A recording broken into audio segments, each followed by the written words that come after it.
Hello guys, आज हम start करने जा रहे हैं एनपीओ का फुल फ्लेज फॉर्मेट। देखो लास्ट क्लास तक मैंने आपको इनकम एंड एक्सपेंडिचर सिखा दिया था। इनकम एंड एक्सपेंडिचर आपको आ गया और उसकी जो एंट्रीज थी, जो भी कॉम्प्लेक्स चीजें थी वो मैंने बता दी।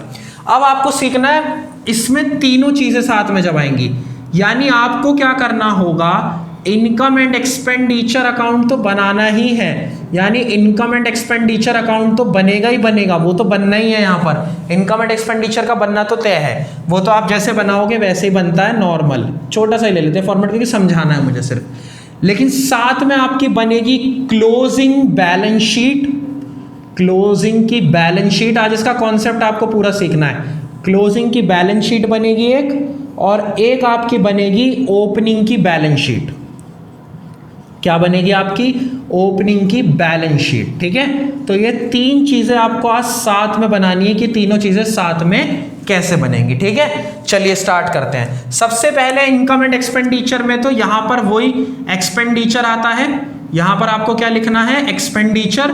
यहां पर आएगा आपका रुपीज, यहां पर आएगा आपका इनकम, और यहां पर आएगा आपका रुपीज। यही इसका नॉर्मल फॉर्मेट है। क्लोजिंग बैलेंस शीट में यहां पर आएंगी आपकी लायबिलिटीज। किसी भी बैलेंस शीट में यहां पर क्या आती है? लायबिलिटीज आती है नॉर्मल, जो भी आपकी लायबिलिटीज वगैरह है। और उसके बाद यहां पर वही रुपीज अमाउंट, यहां पर आएगी आपकी एसेट्स, और यहां पर आएगी आपकी रुपीज। ये जो ओपनिंग बैलेंस शीट है ना बेटा, ये ओपनिंग बैलेंस शीट आपकी वर्किंग नोट में बनेगी। किससे बनेगी?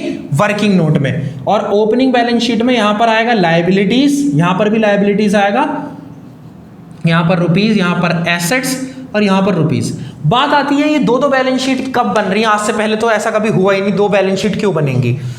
सबसे पहले आप ये बात अच्छे से समझो कि जो इनकम एंड एक्सपेंडिचर अकाउंट है, वो इनकम एंड एक्सपेंडिचर जो अकाउंट जैसा आप बनाते हो वैसे ही बनेगा। यानी इसके अंदर सारी इनकम आएंगी।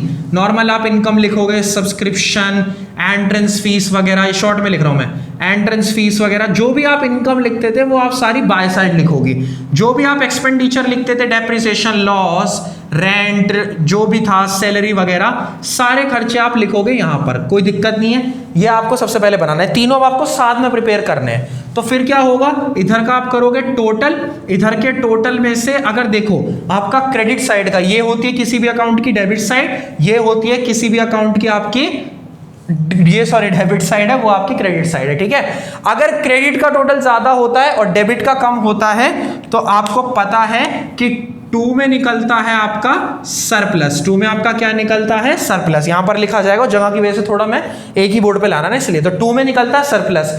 और अगर डेबिट ज्यादा है और क्रेडिट कम है तो बाय में आपका निकलता है डेफिसिट। बाय में आपका क्या निकलता है? डेफिसिट निकलता है। ये बात आपको क्लियर होगी। अब होगा क्या, यहां से आप देखोगे कि ये निकला है या तो सरप्लस या फिर आपका क्या निकला है? डेफिसिट। अब ओपनिंग बैलेंस शीट और क्लोजिंग बैलेंस शीट का क्या खेल है? अब देखो इनकम एंड एक्सपेंडिचर अकाउंट में आपने सारी रेवेन्यू नेचर की चीजें ले ली, रेवेन्यू, इनकम, रेवेन्यू, एक्सपेंडिचर, ये सब आपने ले लिया। अब आपको साथ में ना बैलेंस शीट भी बनानी पड़ेगी, बैलेंस शीट भी प्रिपेयर करनी पड़ेगी, क्योंकि फर्म की जो क्लब की, एनपीओ क्लब की जो फाइनेंशियल पोजीशन है वो तो आपको बैलेंस शीट से ही पता चलेगी ना। तो इसीलिए बैलेंस शीट बनाएंगे। अब होगा क्या, हर बार आपको जैसे पार्टनरशिप अकाउंट करते हो या कोई भी अकाउंट करते हो तो उसमें कैपिटल लिखी हुई मिलती है, यानी कैपिटल अकाउंट आपको लिखा मिलता है, कैपिटल मिल जाती है। पिछले 11th में भी आपको कैपिटल लिखकर मिल जाती थी, लेकिन अब आपको कैपिटल मिलेगी नहीं लिखकर।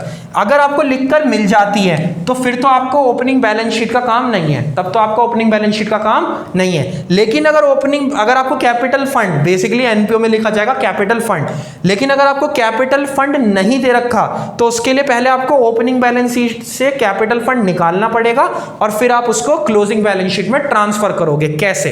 ध्यान से देखो, जो भी ओपनिंग के एसेट होंगी, कैश हो गया, बैंक हो गया, बिल्डिंग हो गया, वो सारी एसेट आप लिखोगे। मतलब आप नॉर्मल सारी एसेट, ओपनिंग की जो एसेट्स होंगी बैलेंसेस बताएगा अलग अलग, ओपनिंग के अलग, क्लोजिंग के अलग। तो जो ओपनिंग के बैलेंसेस होंगे वो तो आप ओपनिंग की बैलेंस शीट में लिख दोगे, उसमें कोई दिक्कत नहीं। एक बात ध्यान रखना कि सब्सक्रिप्शन आउटस्टैंडिंग जो होता है ना वो आपकी एसेट होता है। सब्सक्रिप्शन आउटस्टैंडिंग आपकी क्या होता है? एसेट होता है। इस बात को ध्यान रखना। क्यों? क्योंकि सब्सक्रिप्शन आउटस्टैंडिंग का मतलब है जो आपको अभी मिलेगा, आपको मिलने वाला है। तो ओपनिंग का सब्सक्रिप्शन आउटस्टैंडिंग ओपनिंग की बैलेंस शीट में आएगा। यहां पर आप लिखोगे सब्सक्रिप्शन एडवांस, सब्सक्रिप्शन का एडवांस जो होगा वो आपकी लायबिलिटी होगा। क्यों भाई? क्योंकि सब्सक्रिप्शन जो मिलना रह रहा है, यानी जो अभी आना बाकी है आउटस्टैंडिंग, वो एसेट है। कभी आप आउटस्टैंडिंग को देख के वही कॉन्सेप्ट लगाओ जो आज तक आप लगाते आए हो, लायबिलिटी वाला, वो नहीं लगेगा। सब्सक्रिप्शन आउटस्टैंडिंग एसेट है और एडवांस सब्सक्रिप्शन आपका क्या रहेगा? लायबिलिटी रहेगा। प्लस जो भी आपके रेंट आउटस्टैंडिंग वगैरह हैं और जो भी आपकी बिल्स पेबल वगैरह हैं, क्रेडिटर्स वगैरह, वो सब लायबिलिटी में आप लिख दोगे। तो अब आप क्या करोगे? एसेट्स का टोटल करोगे। एसेट के टोटल में से देखो, ओपनिंग बैलेंस शीट बनाने का केवल एक ही मोटिव है, आपको चाहिए कैपिटल फंड। आपको क्या चाहिए? Capital fund. इसलिए हम इसे ओपनिंग बैलेंस शीट को वर्किंग नोट में लिखते हैं। ये एक एडिशनल बैलेंस शीट है जिसका काम केवल फर्म के लिए ओपनिंग कैपिटल फंड निकालना होगा। तो अब आप क्या करोगे? एसेट के टोटल में से लायबिलिटीज में जो चीजें लिखी हुई हैं, जो जो एंट्रीज देगा वो हम लिख के आप बैलेंसिंग फिगर में निकाल दोगे। क्या? Capital fund. क्या निकाल दोगे? Basically capital fund. ये होगा यहां से बैलेंसिंग फिगर।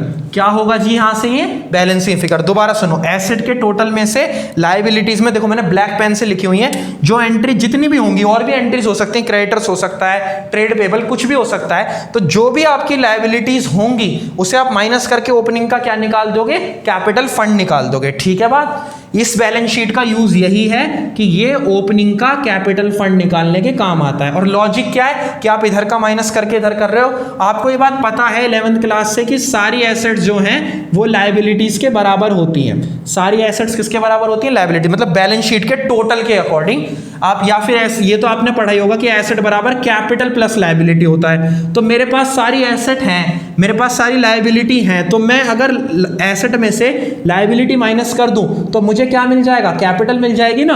और एनपीओ के लिए कैपिटल का नाम है कैपिटल फंड, तो वो बैलेंसिंग फिगर आपकी यहां से निकल जाएगी।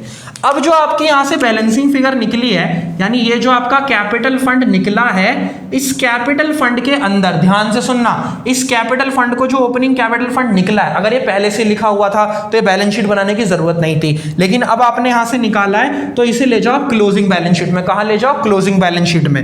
Opening balance sheet working note में थी, closing balance sheet income and expenditure के साथ ऊपर है। वो कोई वर्किंग नोट नहीं है, वो नॉर्मल काम है। अगर सरप्लस हुआ है तो सरप्लस तो इसके अंदर हो जाएगा प्लस। यहां से अगर सरप्लस हुआ है तो यहां का सरप्लस यहां प्लस हो जाएगा।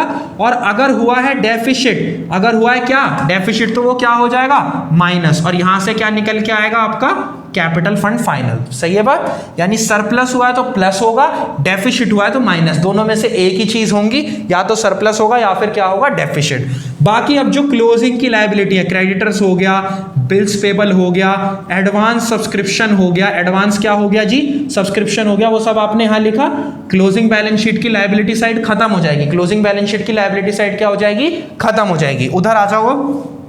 सब्सक्रिप्शन, मैंने आपसे कहा था कि देखो जो एडवांस सब्सक्रिप्शन है, कोई भी एसेट है, कोई भी लायबिलिटी आप लिख रहे हो ना, क्लोजिंग के बैलेंस आपको जो दे रखे होंगे, क्लोजिंग के बैलेंस आप क्लोजिंग की बैलेंस शीट में लेके जाओगे। जैसे एडवांस सब्सक्रिप्शन, तो ओपनिंग का एडवांस सब्सक्रिप्शन ओपनिंग की बैलेंस शीट में वर्किंग नोट में जो आ रहा है, और क्लोजिंग का एडवांस सब्सक्रिप्शन क्लोजिंग की बैलेंस शीट में।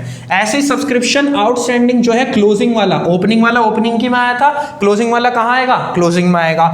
उसके अलावा जो भी एसेट है, कैश है, बैंक है, या जो भी आपको एसेट दे रखी है, फर्नीचर है, बिल्डिंग है, अच्छा किसी एसेट पे कोई डेप लगा होगा तो उस डेप्रिसिएशन को हम क्या कर देंगे? माइनस कर देंगे। किसी एसेट पे कोई भी डेप लगा होगा तो उसे हम क्या कर देंगे? माइनस कर देंगे। प्लस अगर कोई भी हमने एडिशनल परचेस करी होगी, एडिशनल परचेस का मतलब क्या है? आपने कोई खरीदी होगी तो उसे हम क्या कर देंगे? प्लस कर देंगे। एडिशनल परचेस क्या कर देंगे? प्लस कर देंगे। और यहां से क्या हो जाएगी फिर? टोटलिंग। देखो क्लोजिंग की बैलेंस शीट से कुछ नहीं निकलेगा। क्लोजिंग की बैलेंस शीट तो केवल टोटल करने के लिए, कब के लिए है? टोटल करने के लिए। इसका बैलेंस बराबर आएगा। अगर क्लोजिंग की बैलेंस शीट का टोटल आ रहा है बराबर, इसका मतलब आपने बिल्कुल सही करा। यानी पूरा फॉर्मेट क्या है?